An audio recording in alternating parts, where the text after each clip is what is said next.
Hello दोस्तों, रोज़ की तरह अनलिखनी ब्लॉग में सबका हार्दिक स्वागत है। सबके मंगल भविष्य की कामना के साथ आज प्रेरणादायी विचारों में दोस्तों मानव में ईश्वर का स्वरूप निहित है। कस्तूरी कुंडल उघड़े बसे मृग ढूंढे बनमाए, ऐसे घटकर राम है दुनिया देखी। तो हमारे चिंतन में जब हम अपने अंतःकरण में परमात्मा का ध्यान लगाते हैं तो हमें निश्चित ही परमात्मा का स्वरूप अपने ही निज में प्राप्त होता है। उसके लिए हमें अपनी साधना, अपनी आसक्तियों को, अपने अज्ञानता और अज्ञान रूपी अंधकार को हमेशा के लिए त्याग करके अपने भावात्मक रूप से परमात्मा में जुड़ने की आवश्यकता होती है।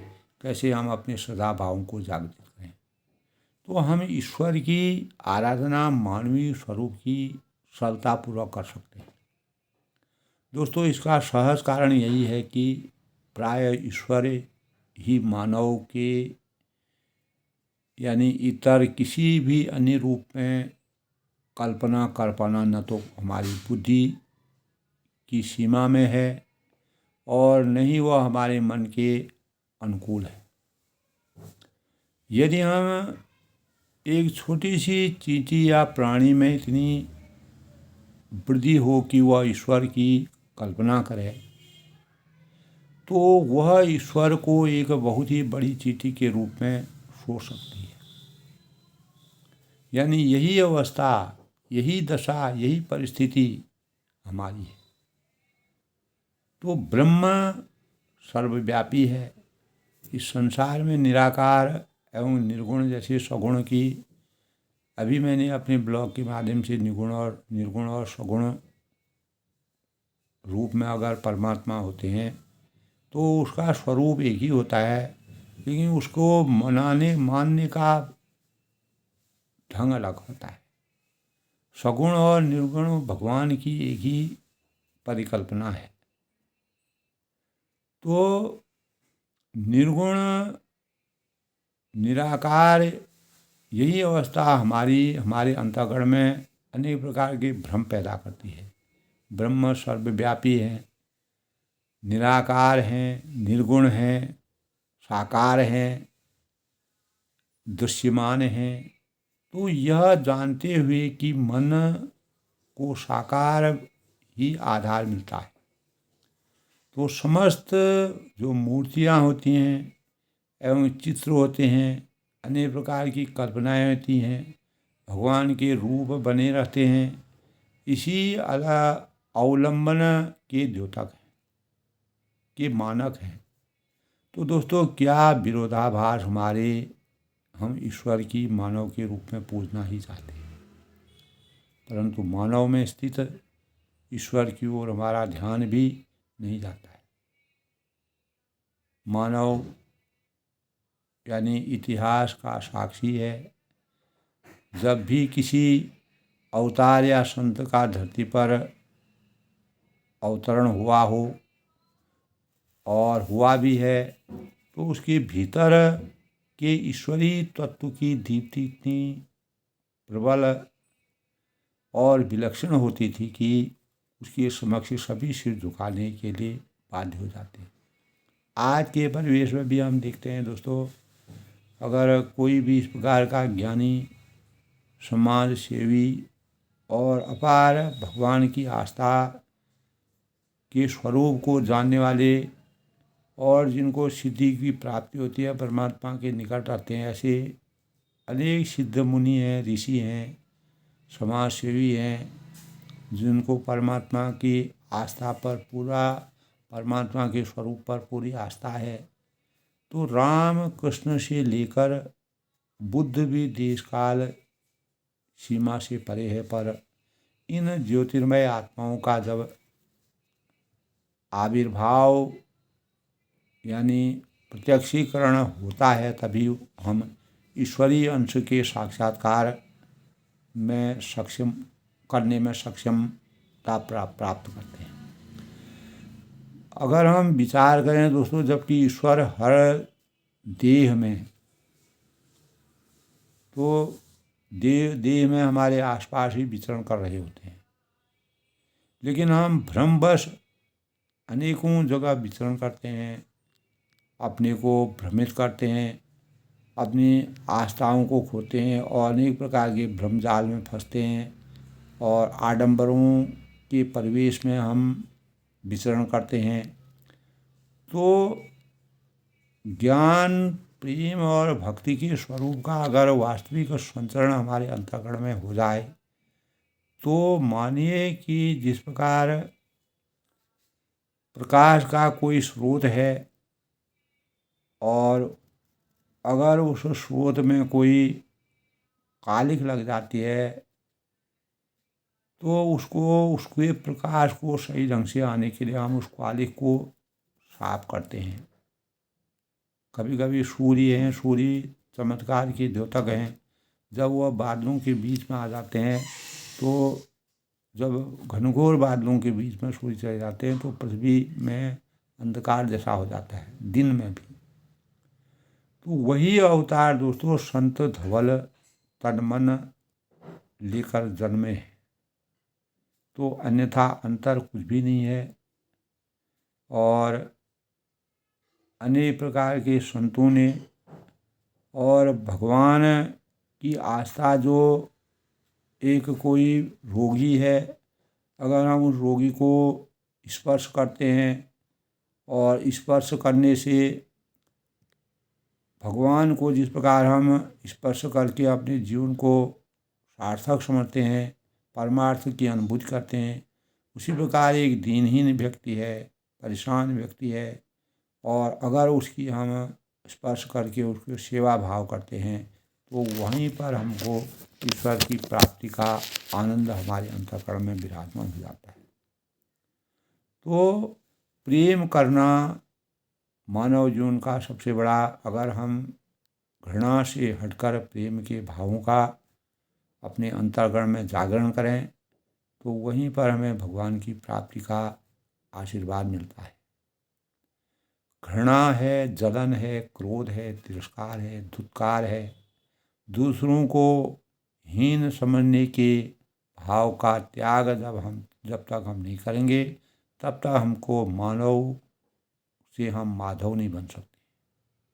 और नर से नारायण, मानव से माधव हम तब बन सकते हैं जब हम एक व्यथित व्यक्ति के, व्यथित आत्मा के, व्यथित प्राणी के जीवन को स्पर्श करके उसको वास्तविक संचार करके उसमें ब्रह्म के स्वरूप को देख करके अपने जीवन को उसकी सेवा भाव में समर्पित कर दें। तो दोस्तों हमारे जीवन में यह स्मरण रहना चाहिए कि यदि हम और आप जो हैं, अगर हम लोगों का सिर्फ मूल्यांकन किया जाए, सही मूल्यांकन अगर किया जाए तो हमारे और आपके प्रेम करने का और न कोई समय होगा, न कोई आधार होगा, और हम निष्काम भाव से, निस्वार्थ भाव से भगवान मानव में ईश्वर विराजमान है यह हम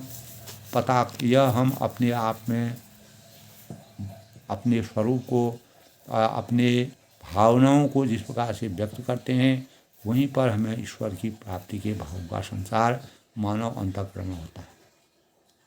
तो ईश्वर की ने प्रकृति का निर्माण किया है, ये सब जानते हैं। भगवान शिव सृष्टि के, जब सृष्टि में कुछ नहीं था तो भगवान शिव का आकार ऐसे था, ये हमारे शास्त्र कहते हैं। तो ईश्वर की प्रकृति का निर्माण किया है ईश्वर ने, और वह इसका संचालन माया से करता है।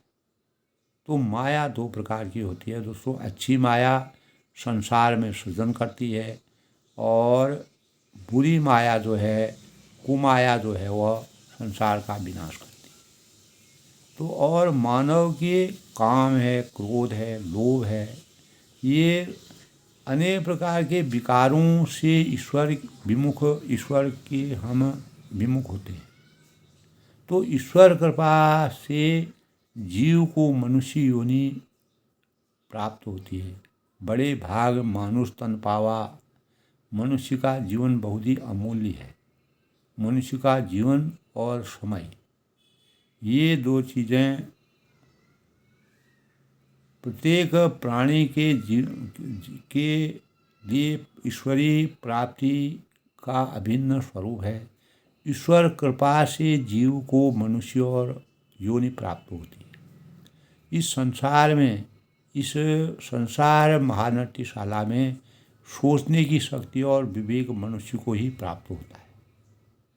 तो इस विवेक द्वारा वह धर्म के मार्ग पर चलकर वैराग्य प्राप्त कर सकता है, और वैराग्य से ज्ञान प्राप्त होता है, और ज्ञान से ईश्वर भक्ति प्राप्त होती है, और जिसके द्वारा वह निष्काम कर्म करता हुआ मोक्ष की प्राप्ति कर सकता है। तो दोस्तों,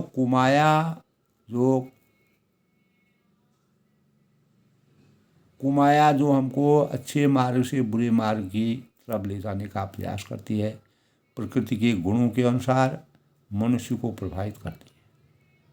जिस प्रकार चंद्रमा में ग्रहण लग जाता है, सूर्य में ग्रहण लग जाता है, उसी प्रकार कुमाया जो है हमारे चेतना में, हमारे अंतःकरण में ये प्रकार की कुमाया को पैदा करता है। तो तमोगुण के प्रभाव से यह पशु की तरह केवल निद्रा, काम, भोग और विलास के लिए जीता है। तो जीवन जीने का कोई लक्ष्य और सिद्धांत होना चाहिए। मानव जीवन अगर हम पाते हैं तो रजोगुण के प्रभाव से लोभ, मोह और कामना के लिए हर समय प्रयासरत रहता है। ये मानव का अनेक प्रकार की मानव इस संसार में, जिस प्रकार रावण रजोगुण के लिए और तमोगुण के लिए उसने अपने जीवन का, अपने राज्य का सब कुछ समूल नष्ट किया, तो मनुष्य भी सांसारिक वस्तुओं की कामना करता है और फिर उसकी प्राप्ति के लिए प्रयास करता है, और जिसमें वह सफल होने पर उसके अंदर क्रोध जागृत होता है, जिसके उसका विवेक और वास्तविक ज्ञान जो है वह समाप्त हो जाता है, और फिर वह विनाश की ओर जाता है। रावण इतने बड़े कुल में पैदा होने के कारण, सबसे बड़े कुल में पैदा हो गया, उनकी इस प्रकार की भूमिका है, लेकिन कुमाया के कारण और अज्ञान रूपी अंधकार के कारण, विवेक को समाप्त करने के कारण उसने अपना समूल नष्ट किया। ऐसे कितने ऐसे प्रतापी राजा हैं जिन्होंने अपने जीवन का अंत कुमाया के कारण, भोग विलास के कारण अपना समूल नष्ट किया। इस प्रकार वह ईश्वर के विमुख होता हुआ दोबारा कष्टनाशक भवसागर में गिर जाता है। तो हमारे ग्रंथ दोस्तों, और जैसे गीता है, रामचरितमानस है और महाभारत है, तो गीता में भगवान श्री कृष्ण ने कर्म, ज्ञान तथा भक्ति योग का मार्ग ईश्वर प्राप्ति के लिए बताया है। इसमें निष्काम कर्म द्वारा कर्मफल ईश्वर को समर्पित कर दिया जाता है, और जिससे श्रद्धा और भक्ति प्राप्त होती है। तो मानव जीवन में अपने विवेक से, अपने ज्ञान से और अपने आप को प्रकृति के तमो और रजोगुण से ऊपर उठने के लिए सतोगुण को अपनाने का प्रयास मानव जीवन में करने की प्रेरणा, और ऐसे भावों से हम राम राज्य तक की स्थापना करने में सक्षम हो सकते हैं। यानी सतयुग को, कलयुग को भी हम सतयुग बनाने में समर्थवान हो सकते हैं, जब हमारे अंदर यानी जो रजोगुण हैं, तमोगुण हैं, उनको त्याग करके, उनसे ऊपर उठ करके हम सतोगुण को अपनाने का प्रयास प्रत्येक मानव अगर अपने जीवन में उसको अपनाने का प्रयास करेगा तो तमो और रजोगुण के से अगर हमको मुक्ति मिल जाएगी, मनुष्य को इसके लिए सत्पुरुषों और मानव धर्म को सर्वोपरि मानते हुए सत्पुरुषों की संगत और अपनानी चाहिए और उसी से सद्गुण का सद्गुणों की शरण प्राप्त करनी चाहिए।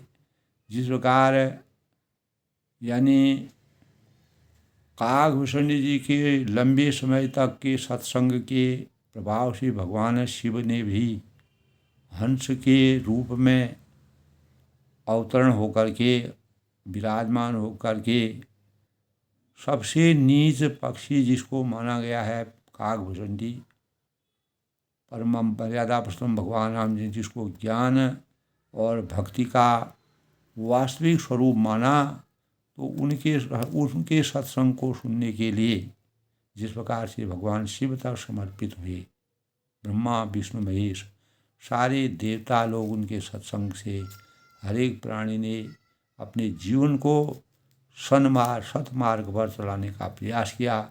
और राम मर्यादा पुरुषोत्तम इसलिए कहलाए कि सबसे नीचे स्तर पर रहने वाले पक्षी तक को उन्होंने इतने ज्ञान का पिपासु बनाया।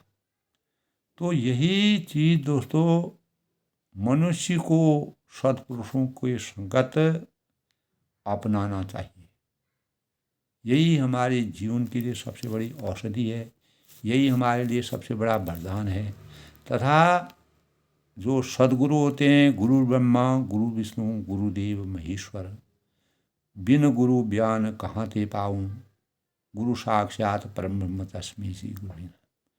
तो अच्छे केवल हमारे अज्ञान को खोलने का कोई कार्य करता है तो वह सद्गुरु होते हैं। तो सद्गुरु की शरण में भगवान मर्यादा पुरुषोत्तम भगवान रामचंद्र ने भी सद्गुरु के, यद्यपि वह परमात्मा के स्वरूप में थे, लेकिन उन्होंने मानव चेतना को जगाने के लिए, सही रास्ते का चयन करने के लिए, मानव धर्म में, मानव जीवन में मानव धर्म को सर्वोपरि मानते हुए मानवता को के स्वरूप का जन जागृति में चेतना को जगाने का जो प्रयास किया वो अभूतपूर्व है। इसीलिए तुलसीदास जी ने रामचरितमानस का जो अपने अवधी भाषा में जो इन्होंने अनुवाद करके मानव प्रत्येक अज्ञानी मनुष्य जो कुछ भी नहीं जानता है, निरक्षर है, वो भी भगवान रामचंद्र जी के स्वरूप का आनंद रामचरितमानस से लेने में समर्थवान हो सकता है। तो कहने का तात्पर्य है कि सद्गुरु हमारे ग्रंथ हो सकते हैं, हमारी कोई प्रेरणा हो सकती है, हमारी कोई पुस्तक हो सकती है, और एक बच्चा हमारा सद्गुरु हो सकता है। हम कहीं से भी यानी जिसमें जो हमको ऐसी राह का शरण, ऐसी राह को प्राप्त करने में सक्षम हो सकता है। तो ईश्वर का प्रिय वही है। तो इस संसार में दोस्तों प्राय जिस अप्रिय या अच्छा बुरा, अपना पराया की बात हम सुनते हैं, देखते हैं, हमारे अंतःकरण में ऐसी बातें आती हैं। पति अपनी पत्नी, पुत्र अपने माता पिता, शिष्य अपने गुरु भाई, अपनी बहन अपने भाई गुरु, अपने शिष्य, पत्नी अपनी पति, यानी हित संबंधी, कुटुंब, मित्र और अनेक लोगों पर जो अपने संबंधी होते हैं, शुभ चिंतक होते हैं, अन्य व्यक्तियों पर, एक दूसरे पर संसार में प्रिय होते हैं, उनको प्रिय लगते हैं, जो उनकी सुख दुख में कार्य करते हैं। तो इसका स्पष्ट कारण स्वार्थ, मतलब, गुण, कर्म एवं स्वभाव की विशेषता है। अगर हम सूक्ष्म रूप में इसका समाधान करते हैं, समीक्षा करते हैं, तो किसी का दूसरे से गहरा संबंध है, इसीलिए उनमें आपसी लेन देन होता है, पारस्परिक कर्म क्रिया का आदान प्रदान होता है, सहयोग होता है, सानिध्य होता है और समर्पण की भावना होती है। जब इस प्रक्रिया में आदान प्रदान एक तरफा होता है तो एकांगी हो जाता है, तो तब उसमें उतार चढ़ाव होने लगता है, संघर्ष की तक नौबत आ जाती है, संबंध बिगड़ने लगते हैं, तनावग्रस्त जीवन हो जाता है। फिर मधुर रिश्तों में जो है विष घुल जाता है, तो प्रिय पात्र अप्रिय बन जाते हैं। तो इस संसार में ईश्वर को प्रिय वही है जो नित्य परिवर्तन होता रहता है। इस परिवर्तन के चक्र में ही सृजन की प्रक्रिया, जो सही स्वरूप की प्रक्रिया को, सामर्थ्य को, सम स्वरूप गतिशीलता का संचार करने में समता मूलक सिद्धांत के स्वरूप को अपना करके संबंधों से जुड़ता है, उन संबंधों में हमेशा मिठास बनाए रखता है, उसको किसी प्रकार से टूटने से बचाने का प्रयास करता है और ईश्वरीय तत्वों की मान मर्यादा के अनुसार अपने जीवन को चरितार्थ करता है। मानवीय प्रवृत्ति की विलक्षण प्रक्रिया से हमेशा संपर्क बनाए रहता है। तो सांसारिक संबंधों में जीवन के त्राण की जो आशा है, मानव की अज्ञानता है। तो दोस्तों, यह सृष्टि परमात्मा की अनूठी रचना है। अगर हम इसका सूक्ष्म रूप में अध्ययन करते हैं तो सृष्टि के समस्त प्राणियों के पालन के लिए, पोषण के लिए और संरक्षण के लिए परमात्मा ही है। इस सृष्टि में दोस्तों अनेक प्रकार की इस प्रकार की चीज़ें हैं जो निष्काम और निस्वार्थ ढंग से बिना किसी लेन देन के वो हमको देते हैं, हमसे लेते नहीं हैं। तो जो मैंने बताया कि परस्पर जब हमारा संबंध अपार जुड़ने लगता है, अगर कहीं एक तरफ से कमी आ जाती है तो रिश्तों में कमियां आने लगती हैं और विष घुल जाता है। तो अगर जो भगवान जैसे सूर्य है, धरती है, नदी है, वृक्ष हैं, इनसे हम प्रेरणा प्राप्त करते हैं, तो ये ईश्वरीय तत्व है। तो पालक, पोषक, संरक्षक परमात्मा ही है। इसीलिए परमात्मा जो है, परमात्मा ने इस प्रकार के दिव्य स्वरूपों को इस जगत में, इस सृष्टि में विराजमान किया है, जिससे हमें ईश्वर ही हमेशा प्रिय है, क्योंकि उन्होंने हमारे लिए निष्काम निस्वार्थ बिना किसी परिश्रम के सब कुछ दिया है। केवल हमको उसका उपभोग करना है और बिना किसी स्वार्थ की एक दूसरे के प्रिय हम इसीलिए बने हुए हैं। और सृष्टि में सूक्ष्म हलचलों में प्राण संसार का जो विस्तार करने वाले परमात्मा का प्रिय कौन है? तो माता है, पिता है, भाई है, बहन है, संसार के अन्य जो व्यक्ति होते हैं का प्रिय, जो लोग एक दूसरे के प्रिय बन जाते हैं, पर परमात्मा का प्रिय बिरले ही बनते हैं। माता का प्रिय बन गया, भाई का प्रिय बनेगा, पति पत्नी, जो भी हमारे निजी संबंध होते हैं, एक दूसरे से हमारा लेन देन होता है, एक दूसरे पर स्वार्थ जुड़ाता है, वह आपस में एक दूसरे के मित्र बनते हैं। लेकिन परमात्मा का प्रिय बिरले ही होते हैं। इस संसार महानटी संसार सागर में दोस्तों विषय में भगवान श्री कृष्ण, गीता में भगवान श्री कृष्ण ने एक जगह कहा है कि जो पुरुष द्वेष एवं स्वार्थ रहित, इसीलिए अर्जुन को उन्होंने बार बार यही अपेक्षा उनसे की थी, इसी प्रकार की शिक्षा से उनको अभिभूत किया कि स्वार्थ रहित सबका प्रेमी बन करके दयालु, अहंकार से रहित और सुख दुख में सम रहना। चाहे दुख हो सुख हो, किसी से हमको कुछ मिले ना मिले, उन सब भावों से हमको दूर रखते हुए किसी प्रकार का अपराध करने वालों को भी क्षमा करने की जिसमें वेदना होती है, ऐसे बहुत कम लोग आज कल युग में मिलते हैं दोस्तों। तो क्षमा करने की जो वास्तविक वेदना होती है, यही विलक्षण प्रतिभा के लोग होते हैं, वही ईश्वर के प्रिय हैं। तो निरंतर संतुष्ट मन इंद्रिय सहित शरीर की को अपने वश में करना और अपनी इंद्रियों को अपने सही स्वरूप में उनको संचालित करना, और वही भक्त परमात्मा को मान्य है।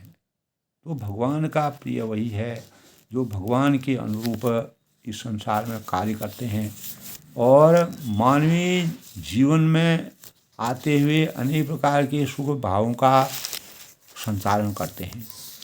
तो यह मात्र हमारी जब एक साधक एक भक्ति के मार्ग पर चलता है तो उसकी यात्रा भीतर ही दिव्य प्रेम शक्ति को महसूस करने की होती है।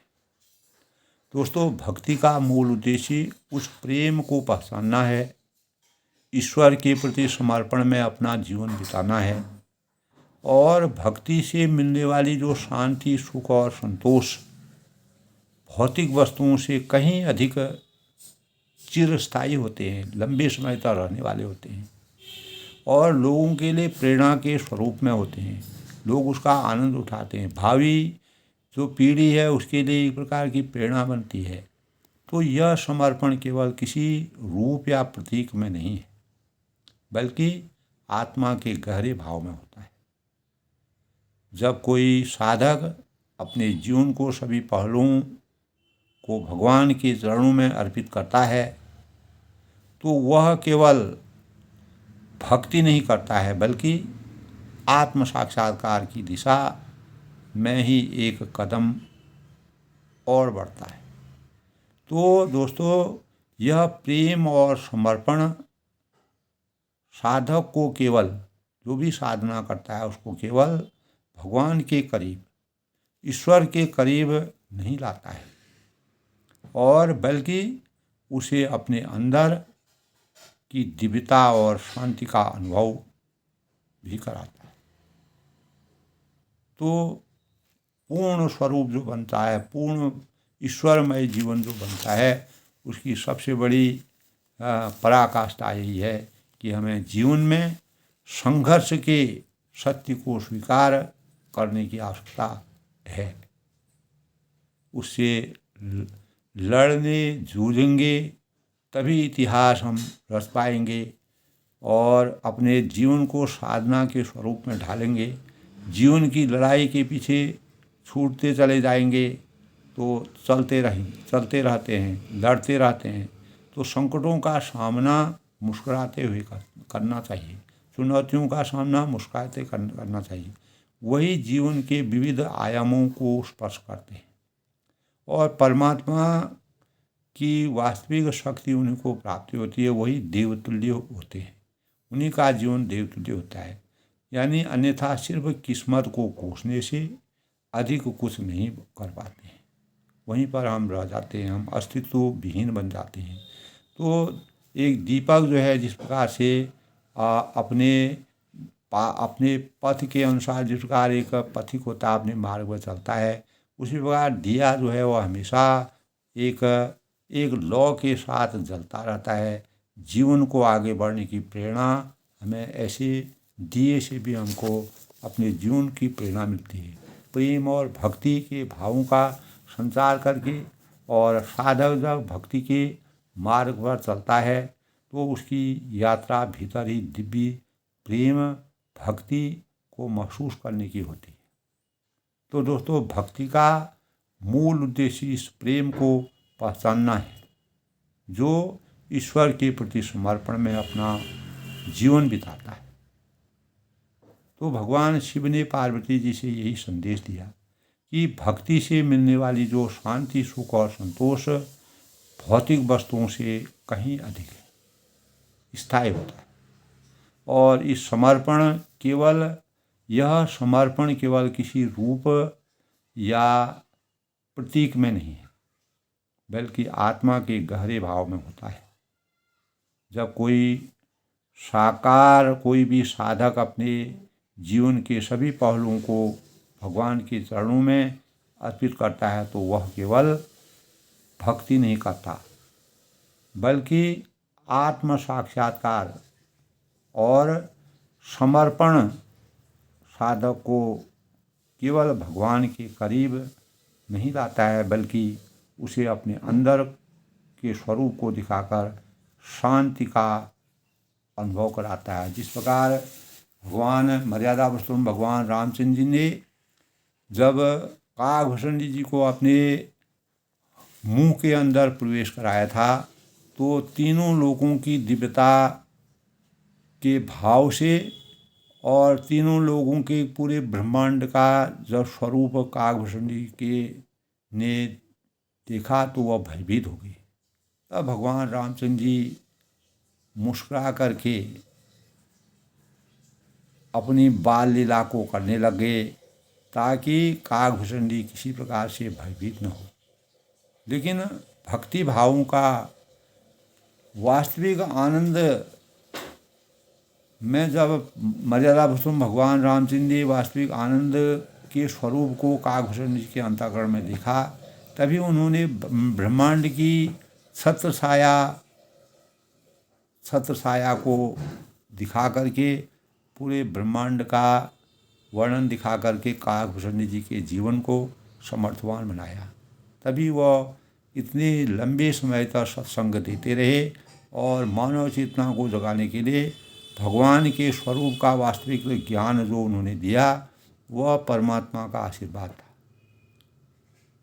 तो मानव में ईश्वर निहित है और प्रत्येक मानव ईश्वर की प्रतिमूर्ति है। तो मानव में ईश्वर की वेदना के स्वरूप को जगाने के लिए हमें अपने अंतरंग में, अपने भीतर में, अपने स्वरूप में परमात्मा के वास्तविक आनंद का भाव का उदय करेंगे, निश्चित ही मानव जीवन का कल्याण संभव है। तभी हम नर से नारायण और मानव से माधव बन सकते हैं। तो दोस्तों, आज के प्रेरणादायी विषय में मानव में ईश्वर का स्वरूप समाहित है। इसी स्वरूप में मैंने अनेक प्रकार के प्रेम और भक्ति का स्वरूप कैसा होना चाहिए और भगवान के प्रति दिए का क्या स्वरूप है और ईश्वर का प्रिय इस संसार में क्या है, ईश्वर भक्ति और माया का स्वरूप क्या है, तो सभी के बारे में अपने विचारों से अपने ज्ञान के अनुसार भावों को व्यक्त किया। मैं सबके मंगल भविष्य की कामना के साथ सभी से ही अपेक्षा करूँगा कि हमें ईश्वर प्रिय और मानव में ईश्वर कैसे जागृत हो सकता है, उसके लिए हमें गहरी सोच करने की आवश्यकता है। तभी मानव धर्म सर्वोपरि हम मानने लगेंगे और अनेक प्रकार के धर्मों के बंधनों से हम मुक्त पा करके परमात्मा की आसक्ति को सही स्वरूप प्रदान करने में समर्थवान होंगे। सब लोग खुश रहें, प्रसन्न हैं।